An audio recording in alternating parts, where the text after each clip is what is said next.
Hello friends, welcome back to the channel. तो दोस्तों, आज के इस वीडियो में हम कवर करेंगे 1 से 6 जून तक के महत्वपूर्ण करंट अफेयर्स को और लगभग यहाँ पर हम बेस्ट 50 प्रश्न को कवर करेंगे और बिल्कुल हिंदी में उन प्रश्नों को हम कवर करेंगे।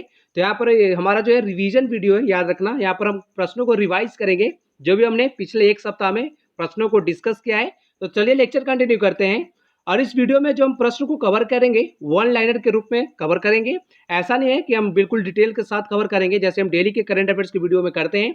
आपको पता होगा हमारा डेली का करंट अफेयर्स का वीडियो आता है जहां पर हम प्रश्नों को बिल्कुल डिटेल्स के साथ जितनी भी एक्स्ट्रा इन्फॉर्मेशन होती है उन सबके साथ मैं आपके साथ डिस्कस करता हूं।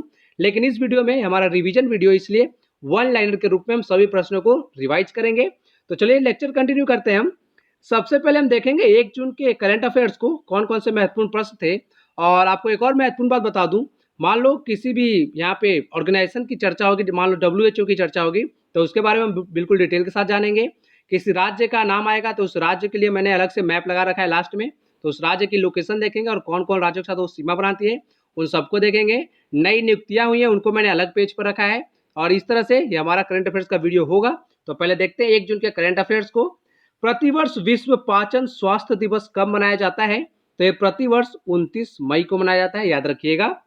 केरल की पहली महिला डीजीपी कौन बनी है? डीजीपी का फुल फॉर्म होता है डायरेक्टर जनरल ऑफ पुलिस। तो पहली महिला डीजीपी कौन बनी है केरल की? तो इनका नाम है आर श्रीलेखा। किसे न्यू डेवलपमेंट बैंक का नया अध्यक्ष नियुक्त किया गया है? तो ये है मार्कोस ट्राइजो, याद रखिएगा, और ये ब्राजील से हैं। आगे हम न्यू डेवलपमेंट बैंक के बारे में जानेंगे। किस राज्य के पहले मुख्यमंत्री अजीत जोगी का निधन हो गया है? तो यह छत्तीसगढ़ के पहले मुख्यमंत्री थे अजीत जोगी जी, जिनका हाल ही में निधन हो गया है। किस राज्य सरकार ने स्टेट हेल्थ रजिस्टर बनाने की योजना तैयार की है? तो यह राज्य का नाम है कर्नाटक। आगे देख लेते हैं, यहाँ पर देखिए न्यू डेवलपमेंट बैंक के बारे में। तो न्यू डेवलपमेंट बैंक जो है यह ब्रिक्स देश जो है, जो ब्राजील, रूस, भारत, चीन और दक्षिण अफ्रीका है, उनके द्वारा स्थापित और संचालित एक बहुपक्षीय विकास बैंक है। इसका स्थापना हुआ था 2014 में। मुख्यालय इसके चीन के शंघाई में और इसके अध्यक्ष अभी केवी कामत हैं। आगे जाके ट्राइजो जी बन जाएंगे। और केवी कामत जो है ये भारतीय हैं और ये न्यू डेवलपमेंट बैंक के पहले अध्यक्ष भी हैं, याद रखिएगा। अगर आपसे कोई पूछ दे कि न्यू डेवलपमेंट बैंक का पहला अध्यक्ष कौन था, तो कौन है? ये केवी कामत जी, जो कि भारतीय हैं, याद रखिएगा। आगे देखते हैं कुछ प्रश्नों को। यहाँ पर देखिए, 36वें राष्ट्रीय खेलों को अनिश्चित काल के लिए स्थगित कर दिया गया है। इसका आयोजन किस राज्य में होना है? तो इसका आयोजन जो है गोवा में होगा, याद रखना। हाल ही में किसके द्वारा सेफ होम अभियान लॉन्च किया गया है? तो सेफ होम अभियान जो है WHO और फीफा के द्वारा लॉन्च किया गया है। WHO और फीफा के बारे में हम आगे जानेंगे। हाल ही में किसे अर्जुन पुरस्कार के लिए नामित किया गया है? तो ये है मीराबाई चानू जी, याद रखना, जो कि वेट लिफ्टर हैं और ये मिजोरम राज्य से हैं। विप्रो का नया सीईओ और एमडी किसे नियुक्त किया गया है? तो विप्रो का नया सीईओ और एमडी बन गए हैं थियरी डेलपोर्ट, याद रखिएगा। हाल ही में किस देश के टेनिस खिलाड़ी एशले कूपर का निधन हो गया है? तो एशले कूपर जो है ये ऑस्ट्रेलिया के टेनिस खिलाड़ी थे, याद रखना। ऑस्ट्रेलिया की राजधानी कैनबरा है और ऑस्ट्रेलिया के प्रधानमंत्री हैं स्कॉट मॉरिसन। आगे देखते हैं, आगे यहाँ पे देख लीजिए WHO के बारे में, जिसका पूरा नाम होता है वर्ल्ड हेल्थ ऑर्गेनाइजेशन। हिंदी में इसे हम बोलते हैं विश्व स्वास्थ्य संगठन। यह एक ऐसी संस्था है जो विश्व स्तर पर स्वास्थ्य संबंधी समस्याओं पर आपसी सहयोग एवं मानक विकसित करने का काम करती है। इसका स्थापना हुआ था 7 अप्रैल 1948 में और WHO का स्थापना 7 अप्रैल को हुआ था। इसलिए प्रतिवर्ष हम 7 अप्रैल को विश्व स्वास्थ्य दिवस मनाते हैं, याद रखिएगा। WHO का मुख्यालय स्विट्जरलैंड के जेनेवा में। इसके हेड है टेड्रोस अधानोम, जो कि इथियोपिया से बिलोंग करते हैं, याद रखिएगा। इथियोपिया जो है एक अफ्रीकी देश है जहाँ की राजधानी है एडिस अबाबा, आपको पता होना चाहिए। चलो कमेंट बॉक्स में लिखकर बताओ कि इथियोपिया के प्रधानमंत्री कौन है और उन्हें हाल ही में नोबेल शांति पुरस्कार से सम्मानित किया गया है। तो इनका नाम आपको पता होना चाहिए। तो इथियोपिया के प्रधानमंत्री का नाम कमेंट बॉक्स में लिखना। हाल ही में विश्व स्वास्थ्य संगठन ने कोविड-19 को महामारी घोषित किया है, आप सभी को पता होगा। यहाँ पर देख लीजिए WHO का लोगो है। आगे देखते हैं फीफा के बारे में। तो फीफा का पूरा नाम होता है federation international D football association. इसका स्थापना हुआ था 1 मई 1904 में। मुख्यालय स्विट्जरलैंड के ज्यूरिक में। इसके अध्यक्ष है गियानी इन्फेंटिनो और फीफा का मोटो है for the game for the world, याद रखिएगा। और 2022 का जो फीफा वर्ल्ड कप है वो कतर में होगा। 2018 का जो फीफा वर्ल्ड कप था ये कहाँ पर हुआ था? ये हुआ था रूस में, याद रखिएगा। आगे देखते हैं, आगे हमारे 2 जून के करंट अफेयर्स हैं, उनको रिवाइज करते हैं। गोवा स्थापना दिवस यानी गोवा फाउंडेशन डे कब मनाया गया? तो गोवा फाउंडेशन डे जो है ये 30 मई को मनाया जाता है, याद रखिएगा। 30 मई को क्यों मनाया जाता है? क्योंकि 30 मई 1987 में गोवा को इसी दिन राज्य का दर्जा प्राप्त हुआ था, याद रखिएगा। अगला प्रश्न, प्रतिवर्ष विश्व तंबाकू निषेध दिवस यानी वर्ल्ड नो टोबैको डे कब मनाया जाता है? यह प्रतिवर्ष 31 मई को मनाया जाता है, याद रखिएगा। और हाँ, गोवा से रिलेटेड एक और बात, 19 दिसंबर को गोवा मुक्ति दिवस सब मनाते हैं, याद रखिएगा, क्योंकि 19 दिसंबर 1961 में गोवा जो है पुर्तगालियों से आज़ाद हुआ था, पता होना चाहिए आपको। अगला प्रश्न है, विश्व में सर्वाधिक कमाई करने वाले 100 खिलाड़ियों की सूची में पहले स्थान पर कौन है? तो अगर 100 खिलाड़ियों की अगर सूची जारी की गई है जो विश्व में सबसे अधिक कमाई करते हैं, तो इनमें नंबर 1 पर है स्विट्जरलैंड के टेनिस खिलाड़ी रोजर फेडरर, याद रखना। नंबर 2 पर है रोनाल्डो जो कि पुर्तगाल के फुटबॉल खिलाड़ी हैं। नंबर 3 पर है मेसी जो कि अर्जेंटीना के फुटबॉल खिलाड़ी हैं। और भारत का एकमात्र खिलाड़ी इस सूची में शामिल हुआ है, वो हमारे भारतीय क्रिकेट टीम के कप्तान है विराट कोहली जी। और विराट कोहली को यहाँ पर 66वां स्थान प्राप्त हुआ है, याद रखना। अगला प्रश्न है, बीसीसीआई ने किस क्रिकेटर को राजीव गांधी खेल रत्न पुरस्कार के लिए नामित किया है? तो कौन सा ऐसा खिलाड़ी है जिसे बीसीसीआई ने राजीव गांधी खेल रत्न पुरस्कार के लिए नामित किया है? तो है हमारे क्रिकेट के मशहूर बल्लेबाज रोहित शर्मा जी, याद रखना। और बीसीसीआई के बारे में तो हम आगे जानेंगे ही। तो राजीव गांधी खेल रत्न पुरस्कार की बात कर लेते हैं। राजीव गांधी खेल रत्न पुरस्कार जो है ये नाम हमारे देश के 6ठे प्रधानमंत्री राजीव गांधी जी के नाम पर इस पुरस्कार का नाम रखा गया है। यह पुरस्कार जो है पहली बार 1991 और 92 में दिया गया था, याद रखना। और ये पुरस्कार पहली बार किसे दिया गया था? तो चेस के काफ़ी फेमस खिलाड़ी हैं विश्वनाथन आनंद जी, उन्हें ये पहली बार दिया गया था। और आपको एक और महत्वपूर्ण बात बता देता हूँ, राजीव गांधी खेल रत्न पुरस्कार जो है अभी तक 3 क्रिकेटरों को मिला है। और अगर रोहित शर्मा को मिल जाएगा आगे जाकर तो ये चौथे क्रिकेटर बन जाएंगे जिन्हें राजीव गांधी खेल रत्न पुरस्कार से सम्मानित किया जाएगा। अभी तक रोहित शर्मा को मिला नहीं है, बस इन्हें नामित किया गया बीसीसीआई के द्वारा, याद रखना। 3 खिलाड़ी कौन कौन से जिन्हें राजीव गांधी खेल रत्न पुरस्कार से सम्मानित किया जा चुका है क्रिकेटरों में? तो नंबर 1 पर है सचिन तेंदुलकर जी, दूसरे पे महेंद्र सिंह धोनी और तीसरे पर है विराट कोहली। विराट कोहली का आपको पता होगा 2018 में ही राजीव गांधी खेल रत्न पुरस्कार मिला था। अगला प्रश्न, इंडिगो का स्वतंत्र निदेशक किसे बनाया गया है? तो इनका नाम है वेंकट रमणी सुमंत्रन। आगे देखते हैं, यहाँ पर देख लो बीसीसीआई के बारे में। बीसीसीआई का पूरा नाम है board of control for cricket in India. इसका स्थापना हुआ था 1928 में। मुख्यालय महाराष्ट्र के मुंबई में। अध्यक्ष सौरभ गांगुली। सीईओ हैं राहुल जौहरी। सेक्रेटरी हैं जो हमारे गृह मंत्री अमित शाह जी, उनके पुत्र जय शाह, याद रखना। और पुरुष टीम के कोच हैं रवि शास्त्री जी और महिला टीम के कोच हैं WV रमन। आगे देखते हैं, 2 जून के करंट अफेयर्स यहाँ पर। तो किस राज्य ने मुख्यमंत्री स्वरोजगार योजना का शुभारंभ किया है? तो शुभारंभ किया गया उत्तराखंड के द्वारा, याद रखिएगा।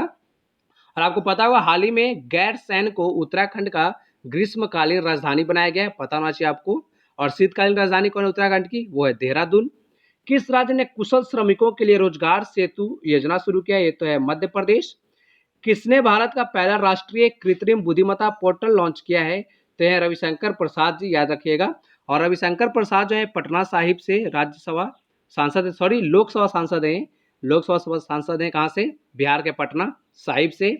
भारतीय खाद्य संरक्षण और मानक प्राधिकरण यानी FSSAI का CEO किसे नियुक्त किया गया है? तो इनका नाम है अरुण सिंघल। कहाँ स्थित नेवल बेस INS कलिंग में मिसाइल पार्क अग्निप्रस्थ की आधारशिला रखी गई है?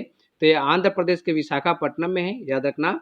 आगे देखते हैं FSSAI के बारे में। इसका पूरा नाम होता है food safety and standards authority of India. स्थापना होता है इसका अगस्त 2011 में। FSSAI अधिनियम के तहत खाद्य और मानक अधिनियम जो 2006, इसके तहत इसका स्थापना किया गया था। मुख्यालय नई दिल्ली में। अध्यक्ष रीता तेवाटिया। कौन से मंत्रालय के अंतर्गत काम करता है ये? तो स्वास्थ्य एवं परिवार कल्याण मंत्रालय जो है हमारा, जिसके मंत्री हैं डॉक्टर हर्षवर्धन जी, उसके अंतर्गत काम करता है। डॉक्टर हर्षवर्धन जी जो है नई दिल्ली के चांदनी चौक से लोकसभा सांसद हैं, याद रखना। आगे देखते हैं 3 जून के महत्वपूर्ण यहाँ पे करंट अफेयर्स हैं। प्रतिवर्ष विश्व दूध दिवस कब मनाया जाता है? तो प्रतिवर्ष जो है विश्व दूध दिवस 1 जून को मनाया जाता है। और पहली बार 2001 में विश्व दूध दिवस मनाया गया था, याद रखिएगा। और इस वर्ष जो है दूध दिवस की 20वीं वर्षगांठ पूरी हुई है, तो इस बार की थीम भी जो है विश्व दूध दिवस 20वीं वर्षगांठ इस बार की थीम रखी गई है, याद रखना। किसके द्वारा माई लाइफ माई योगा प्रतियोगिता का शुभारंभ किया गया है? तो ये नरेंद्र मोदी जी। किसके द्वारा युवाओं के लिए responsible artificial intelligence for youth नामक राष्ट्रीय कार्यक्रम शुरू किया गया है? तो ये रविशंकर प्रसाद जी, जैसा कि मैंने आपको बताया, बिहार के पटना साहिब से लोकसभा सांसद हैं। कोविड-19 के मरीजों के लिए 1 लाख बेड तैयार करने वाला पहला राज्य कौन बना है? तो ये उत्तर प्रदेश। आगे देखते हैं, हाल ही में कैरेट इंडिया के नए सीईओ कौन बने? तो इनका नाम है अनीता कोटवानी। अगला प्रश्न है, हाल ही में आईआईएफसीएल का नया प्रबंध निदेशक नियुक्त किया गया, तो इनका नाम है पीआर जयशंकर। हाल ही में वाजिद खान का निधन हो गया, वह एक प्रसिद्ध क्या थे? तो यह एक प्रसिद्ध संगीतकार थे, पता होना चाहिए आपको। बिना हाथों से कार चलाकर ड्राइविंग लाइसेंस प्राप्त करने वाली एशिया की पहली महिला कौन बनी है? तो इनका नाम है जिलोमोल मैरियट, याद रखना, और केरल राज्य से हैं। हाल ही में एडिडास की ब्रांड एम्बेसडर कौन बनी है? तो जो 2017 में मिस वर्ल्ड बनी थी भारत की, ये है मानुषी छिल्लर जी। इन्हीं को हाल ही में एडिडास का ब्रांड एम्बेसडर बनाया गया है। और मानुषी छिल्लर जो है हरियाणा से बिलोंग करती हैं और 2017 में ये मिस वर्ल्ड बनी थी, आपको पता होना चाहिए। आगे देखते हैं, 4 जून के महत्वपूर्ण करंट अफेयर्स हैं। प्रतिवर्ष तेलंगाना राज्य अपना स्थापना दिवस कब मनाता है? तो तेलंगाना राज्य जो है 2014 में 2 जून को आंध्र प्रदेश से अलग होकर भारत का 29वां राज्य बना था, इसलिए तेलंगाना अपना स्थापना दिवस 2 जून को मनाता है, याद रखना। किसने खेलो इंडिया ई पाठशाला कार्यक्रम का उद्घाटन किया है? तो जो भी हमारे खेल मंत्री हैं किरण रिजिजू जी, इन्होंने इसका उद्घाटन किया है। कोविड-19 पर बिहाइंड द मास्क पुस्तक किसने लिखी है? तो कोविड-19 पर पुस्तक लिखी गई जिसका नाम है बिहाइंड द मास्क, इसके लेखक कौन है? इनका नाम है मोहम्मद अब्दुल मन्नान, जरूर याद रखिएगा इसको। कि इसके द्वारा एमएसएमईज को सशक्त बनाने के लिए चैंपियंस पोर्टल लॉन्च किया गया है, तो ये नरेंद्र मोदी जी जिन्होंने चैंपियंस पोर्टल को लॉन्च किया है। चैंपियंस का फुल फॉर्म हम आगे जानेंगे। एमएसएमई मंत्री कौन है अभी हमारे? तो नितिन गडकरी जी एमएसएमई हमारे मंत्री हैं। और नितिन गडकरी जो है महाराष्ट्र के नागपुर से लोकसभा सांसद हैं, याद रखना। किसने जीवन रक्षक तकनीक की समान पहुंच सुनिश्चित करने के लिए सी टैप लॉन्च किया है? तो ये WHO के द्वारा लॉन्च किया गया है। सी टैप की फुल फॉर्म जो है हम आगे जानेंगे। आगे मैंने एक पेज पर सभी महत्वपूर्ण जो वर्ड्स हैं उनके फुल फॉर्म लिख रखे हैं। आगे देखते हैं, हाल ही में इस्पात मंत्रालय के नए सचिव कौन बने? तो इनका नाम है प्रदीप कुमार त्रिपाठी। मौसम विभाग ने चक्रवाती तूफान निसर्ग के किन 2 राज्यों से टकराने की चेतावनी दी है? तो ये 2 राज्य हैं, गुजरात और महाराष्ट्र। और निसर्ग जो है ये चक्रवाती तूफान का नाम किस देश ने दिया है? तो निसर्ग नाम दिया गया है बांग्लादेश के द्वारा। और आपको पता होगा हाल ही में बंगाल की खाड़ी में अम्फान तूफान आया था, तो अम्फान जो नाम है वो थाईलैंड देश ने दिया था, याद रखना। भारतीय स्टेट बैंक का नया प्रबंध निदेशक किसे बनाया गया है? तो इनका नाम है अश्विनी भाटिया।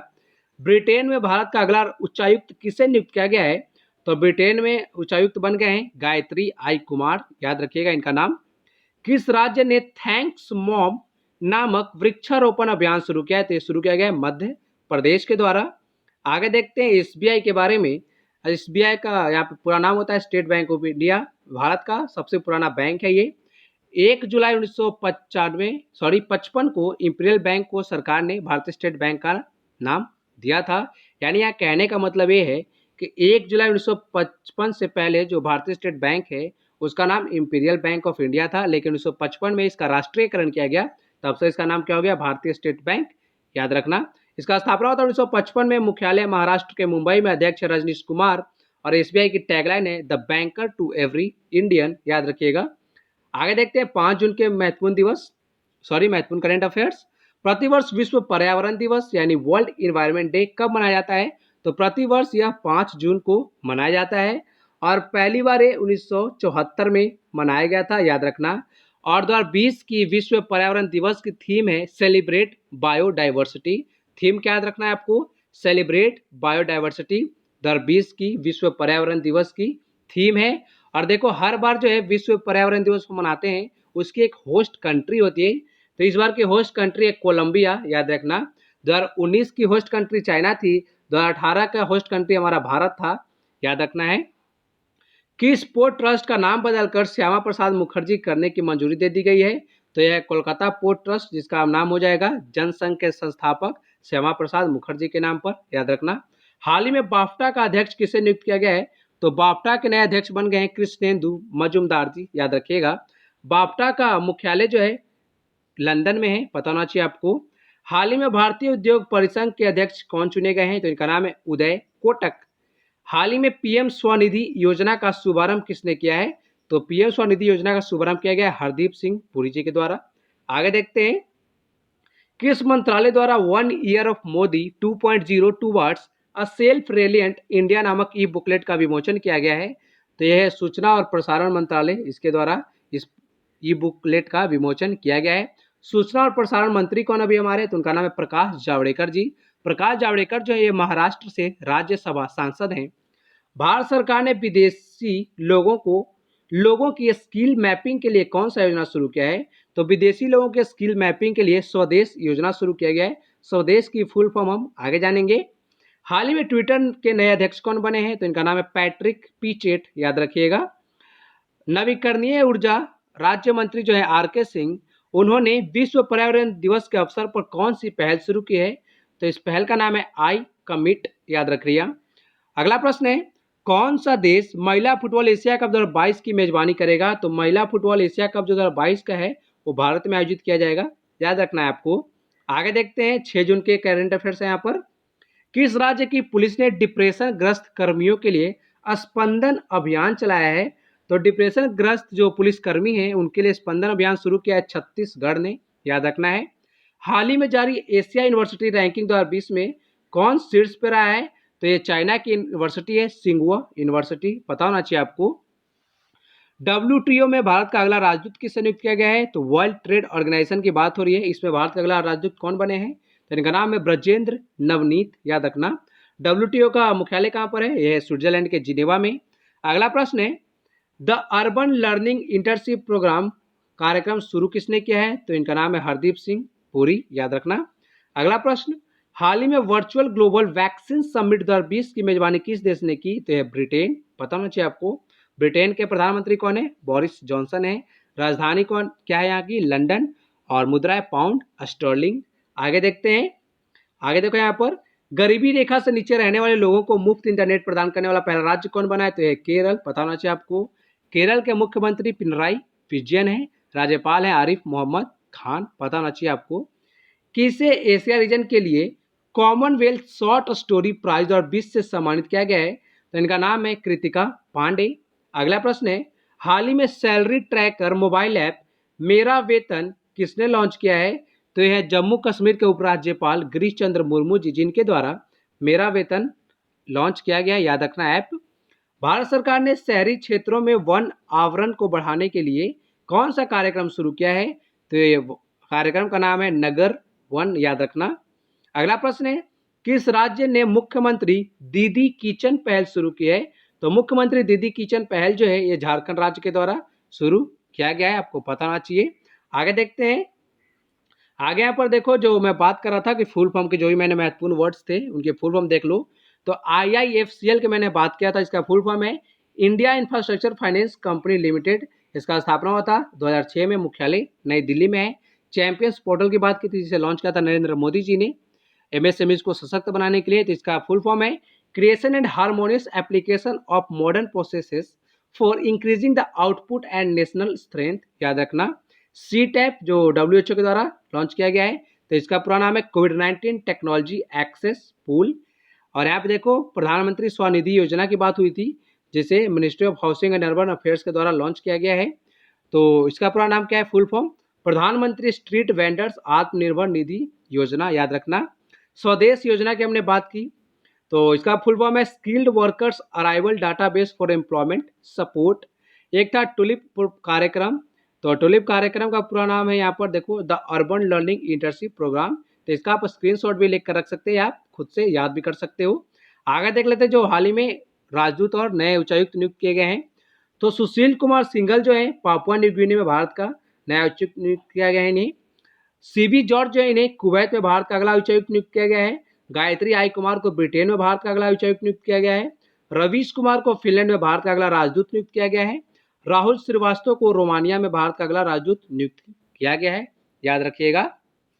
देखो, रोमानिया की राजधानी है बुखारेस्ट, और फिनलैंड की राजधानी है हेलसिंकी, ब्रिटेन की राजधानी है लंदन, कुवैत की राजधानी है कुवैत सिटी, और पापुआ न्यू गिनी की राजधानी है पोर्ट मोसरबी, याद रखना। आगे देखते हैं, यहाँ पर देख लो महत्वपूर्ण नियुक्तियां जो हुई है हमारे भारत में। प्रदीप कुमार त्रिपाठी जो है इस्पात मंत्रालय के सचिव बन गए हैं। अरुण सिंघल जो है FSSAI के CEO बने हैं। मनोज आहूजा जो है ये CBSE के अध्यक्ष बने हैं। वेंकट रमनी सुमंत्रन जो है इंडिगो के स्वतंत्र निदेशक नियुक्त किए गए हैं।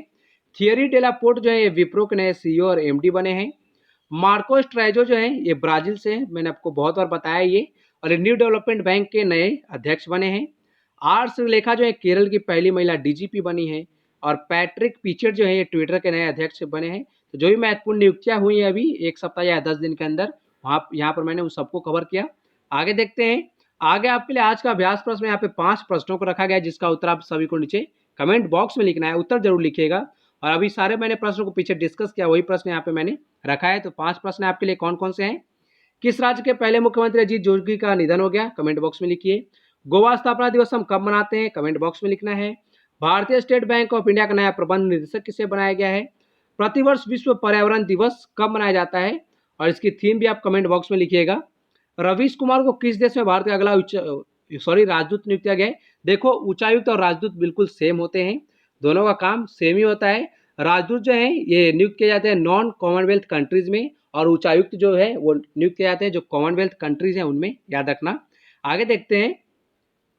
तो आगे यहाँ पे देख लो, मैंने मैप लगा रखा है। तो लद्दाख और जम्मू कश्मीर यूनियन टेरिटरी की बात हुई थी, तो उनकी सीमा देख लेते हैं।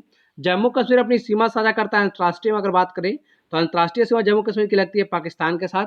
राष्ट्रीय सीमा इसकी लगती है लद्दाख, हिमाचल प्रदेश और पंजाब के साथ, याद रखना। लद्दाख की अगर हम बात करें तो लद्दाख की अंतर्राष्ट्रीय सीमा लगती है 3 देशों के साथ। एक तो है चाइना, दूसरा है पाकिस्तान और तीसरा है अफगानिस्तान, याद रखना। यहाँ पर देखो चाइना के साथ लग रही है, यहाँ पर पाकिस्तान के साथ साझा कर रहा है। और अफगानिस्तान जो यहाँ तक आए हुए हैं लद्दाख के, तो लद्दाख की सीमा यहाँ पर अफगानिस्तान से लगती है। लद्दाख की राष्ट्रीय सीमा लगती है जम्मू कश्मीर और हिमाचल प्रदेश के साथ, याद रखना। उत्तराखंड राज्य की हमने बात की थी, तो उत्तराखंड की लोकेशन देखो यहाँ पर है। उत्तराखंड अपनी राष्ट्रीय सीमा साझा करता है उत्तर प्रदेश और हिमाचल प्रदेश के साथ, और उत्तराखंड अपनी अंतर्राष्ट्रीय सीमा साझा करता है चाइना और नेपाल के साथ, याद रखना। उत्तर प्रदेश की हमने बात की थी, तो उत्तर प्रदेश की राजधानी लखनऊ है। और उत्तर प्रदेश की सीमा जो है 8 राज्य और 1 केंद्र शासित प्रदेश के साथ लगती है। 8 राज्य कौन कौन से हैं, तो बिहार, झारखंड, छत्तीसगढ़, मध्य प्रदेश, 4 राज्य यहाँ पर हो गए।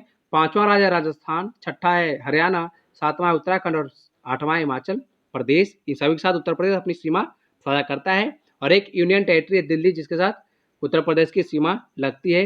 राजस्थान के बारे में बात कर लेते हैं। राजस्थान अपनी राष्ट्रीय सीमा साझा करता है गुजरात, मध्य प्रदेश, उत्तर प्रदेश, हरियाणा और पंजाब के साथ। अंतर्राष्ट्रीय सीमा लगती है पाकिस्तान के साथ। मध्य प्रदेश के बारे में बात कर लेते हैं। मध्य प्रदेश काफी न्यूज में है अभी। तो मध्य प्रदेश अपनी राष्ट्रीय सीमा साझा करता है राजस्थान, उत्तर प्रदेश, छत्तीसगढ़, महाराष्ट्र और गुजरात के साथ, याद रखना। और मध्य प्रदेश से कर्क रेखा होकर भी गुजरती है, आपको पता होना चाहिए। कर्क रेखा टोटल 8 राज्यों से गुजरती है। कौन कौन से राज्य हैं वो, गुजरात, राजस्थान, मध्य प्रदेश, छत्तीसगढ़, झारखंड, वेस्ट बंगाल, और यहाँ पे 2 राज्य हैं उत्तर पूर्वी राज्य में से, एक है त्रिपुरा और दूसरा है मिजोरम, याद रखना। छत्तीसगढ़ की लोकेशन देख लो, यहाँ पर छत्तीसगढ़ राज्य है हमारा। और छत्तीसगढ़ जो है अपनी सीमा साझा करता है, यहाँ पर देखिए मध्य प्रदेश, यह यहाँ पर उत्तर प्रदेश, यह झारखंड, यह उड़ीसा, आंध्र प्रदेश, तेलंगाना और महाराष्ट्र के साथ। यहाँ पर हमने महत्वपूर्ण राज्यों को देख लिया जो काफ़ी न्यूज में है अभी, तो सबकी मैंने आपको सीमा बता दी। यहाँ पर भी देख लीजिए केरल राज्य को, केरल यहाँ पर है। केरल अपनी सीमा साझा करता है कर्नाटक, तमिलनाडु के साथ। और एक पुडुचेरी का जिला है माहे, उसके साथ भी इसकी सीमा लगती है। कर्नाटक अपनी सीमा साझा करता है केरल, तमिलनाडु, आंध्र प्रदेश, तेलंगाना और महाराष्ट्र के साथ। महाराष्ट्र की अगर हम बात करें तो महाराष्ट्र अपनी सीमा साझा करता है गुजरात, मध्य प्रदेश, छत्तीसगढ़, तेलंगाना, कर्नाटक और गोवा के साथ। इन सभी को याद रखिए। तेलंगाना को देख लीजिए, तेलंगाना की राजधानी हैदराबाद है। तेलंगाना अपनी सीमा साझा करता है महाराष्ट्र, छत्तीसगढ़, आंध्र प्रदेश और कर्नाटक के साथ, याद रखना। तेलंगाना की सीमा उड़ीसा के साथ नहीं लगती है, ये आपको मैंने बहुत बार बताया है। तो आज का करंट अफेयर्स यहीं पे समाप्त करते हैं। अगर आपको वीडियो अच्छा लगा तो वीडियो को लाइक करिए, स्टडी पाठशाला चैनल को सब्सक्राइब करिए, और इस वीडियो को ज़्यादा से ज़्यादा लोगों के साथ शेयर करिए ताकि हमारे चैनल पे ज़्यादा से ज़्यादा लोग जुड़ें। तो thank you for watching video, thank you so much.